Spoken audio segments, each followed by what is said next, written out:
Om Swastiastu. Assalamualaikum warahmatullahi wabarakatuh. Selamat pagi. Pagi. Apa kabar hari ini? Luar biasa. Yang terhormat Bapak Inspektur Wilayah 1, Pak Hanif Yahya. Welcome to Badung, Bapak. Tempat yang biasa, tapi sekarang menjadi tidak biasa lagi, tidak biasa dikunjungi ya Pak. Karena biasanya beliau hanya sampai di provinsi atau di kabupaten pada saat pengawasan. Ya, selamat datang Bapak. Kemudian juga untuk timnya ada Mas Andi, Mbak siapa Mbak? Mbak Ratna, Mas Hussein.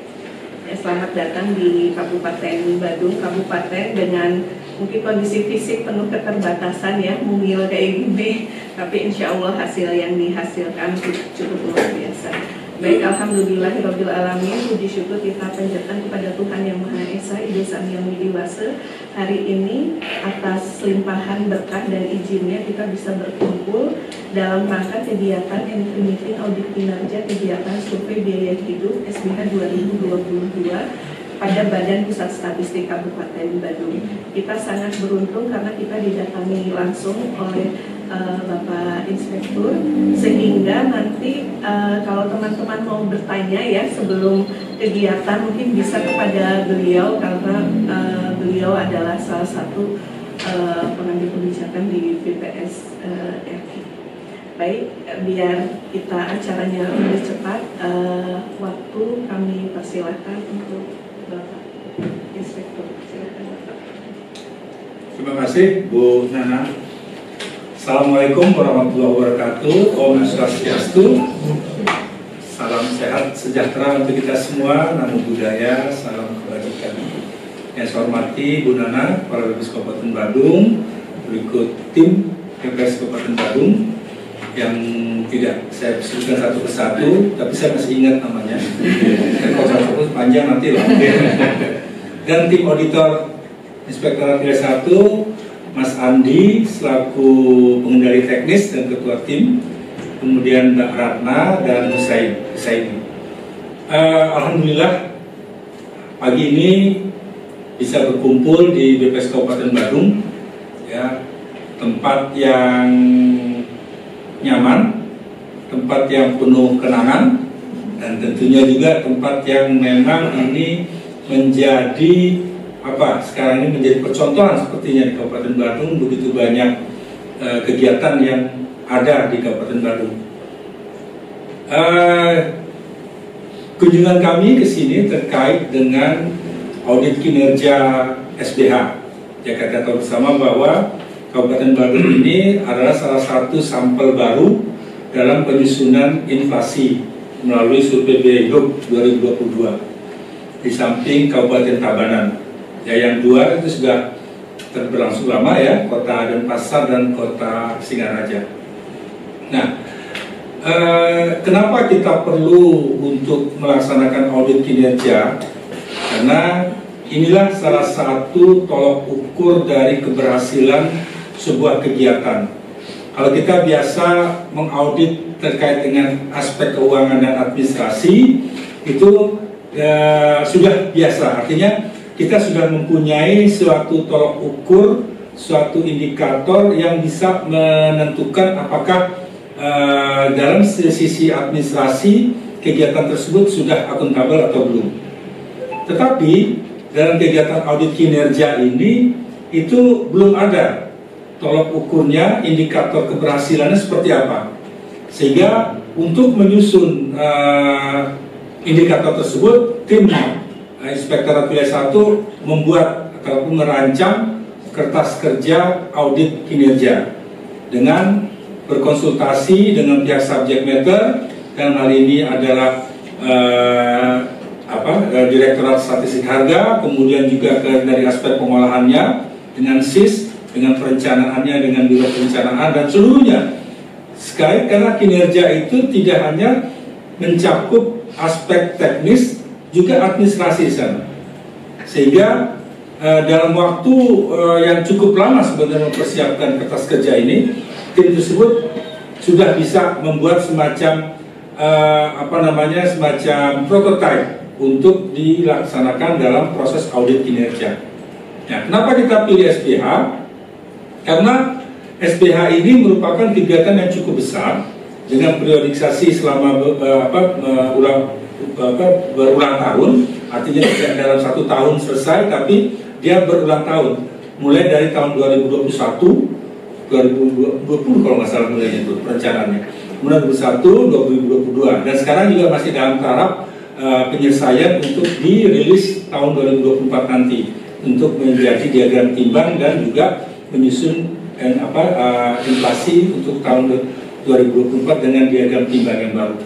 Nah, kegiatan SPH ini walaupun kegiatan ini besar, tetapi ada beberapa poin, ada beberapa instrumen yang tidak tersedia di sana, ya, tidak tersedia, sehingga ini cukup mengkhawatirkan kita, karena pada saat nanti ada pemeriksaan kinerja dari BPK, itu ada dokumen-dokumen yang perlu dilengkapi, sehingga kami mengantisipasi itu, sehingga teman-teman subject matter akhirnya bisa menyusun dan melengkapinya.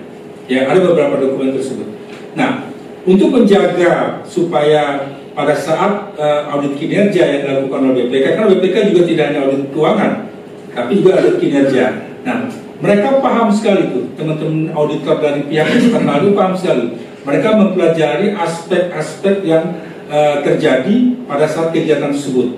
Nah, SPH inilah mungkin menjadi salah satu kegiatan yang mungkin akan dicari oleh teman-teman BPK. Karena satu, tentu dari aspek pembiayaan cukup besar, dia kegiatannya berulang dari tahun ke tahun selama 3 periode, dan juga ini merupakan salah satu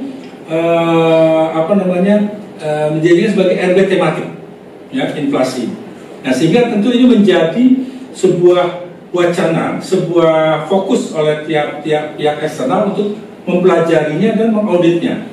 Nah, kita mencoba untuk mengantisipasi itu. Ya, tim kami mencoba mengantisipasinya supaya pada saat nanti BPK masuk itu kita sudah siap.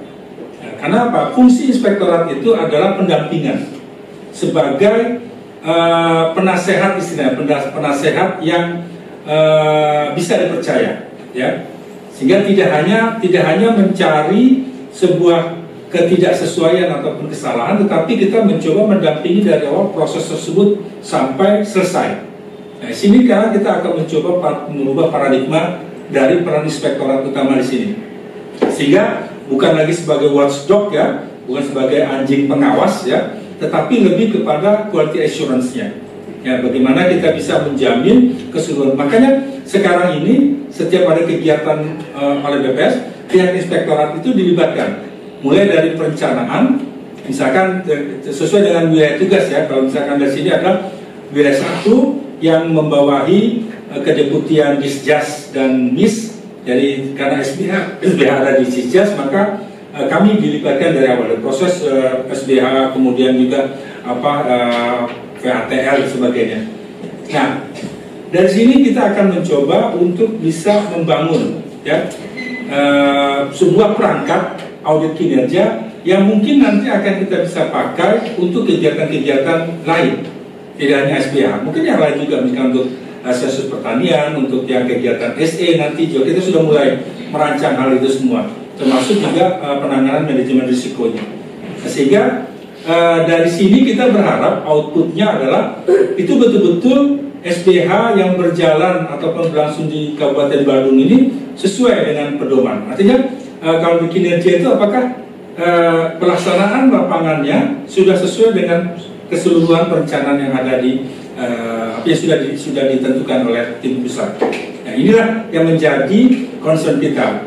Sehingga nanti kedepannya itu tidak lagi melulu untuk melihat apakah aspek SPJ-nya sudah sesuai, kemudian SPM-nya, kemudian kwitansinya, tidak hanya itu, tapi lebih daripada bagaimana kira-kira pelaksanaan di lapangan itu sesuai dengan perencanaan.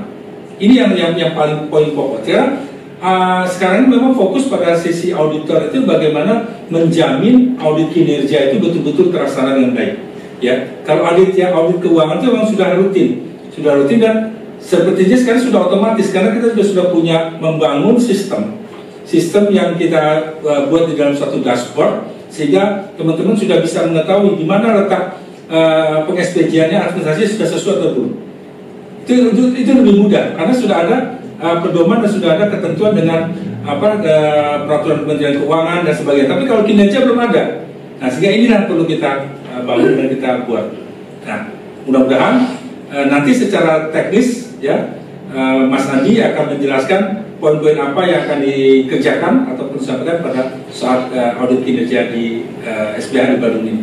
Ya, ini hanya sekedar pengantar dari saya. Mudah-mudahan teman-teman bisa memahami apa isi itu audit kinerja dan sebagainya. Ya, sehingga kita bisa menjamin bahwa dari aspek administrasi itu berhasil, tetapi juga dari aspek kinerja itu juga berhasil. Kedua-duanya harus berjalan dengan sinkron. Ya, tidak bisa satu sendiri-sendiri, tapi itu harus berjalan berdampingan. Ya, jadi itu yang saya sampaikan. Mudah-mudahan kegiatan ini bisa membawa keuntungan atau yang memberikan manfaat bagi teman-teman khususnya di Bandung, juga di Provinsi Bali. Ya, terima kasih. Assalamualaikum warahmatullahi wabarakatuh. Om Santi Santi Santi Om. Terima kasih Bapak. Kita di Kabupaten Bandung memang merasa beruntung ya. Kita juga setiap kita itu mendapatkan menjadi pilot itu adalah keberuntungan bagi kami karena kami bisa mengetahui lebih awal gitu ya. Nah, untuk kegiatan SBH sendiri sudah kami siapkan seperti yang LKE yang diberikan. Tentunya nanti akan ada kekurangan-kekurangan dan kami sangat berharap ada bimbingan sehingga apa yang kami lakukan itu bisa akuntabel dan juga bisa diambil manfaatnya bukan hanya untuk Badung tapi untuk satker lainnya yang juga ada SBH. Nah, untuk selanjutnya kita akan ke acara inti. Jadi sebenarnya apa itu audit kinerja karena ini yang pertama kali akan disampaikan oleh Mas Andi. Silakan Mas Andi. Assalamualaikum warahmatullahi wabarakatuh. Yang saya hormati Pak Hanif selaku Inspektur Wilayah 1, Ibu Nana beserta jajarannya di BPS Kabupaten Badung, kemudian teman-teman dari tim inspektorat. Kebetulan kami ini dari Inspektorat Wilayah 1, jadi jarang berinteraksi dengan Bapak Ibu semuanya. Kalau bagi saya sendiri ini penugasan pertama ke Provinsi Bali dan ke Kabupaten Badung pada khususnya. Teman-teman juga sama seperti itu. Sehingga dengan kita baru pertama sekali ke sini, basic budayanya agak berbeda dengan latar belakang yang kita biasa di Jakarta dan kabupaten lainnya juga berbeda. Karena di sini kental sekali dengan budaya kearifan lokalnya seperti itu. Kemudian masuk ke terkait dengan bagaimana entry meeting kita pelaksanaan audit kinerja yang akan dilakukan secara efektif mulai hari ini tanggal 22 sampai dengan tanggal 24 hari Jumat.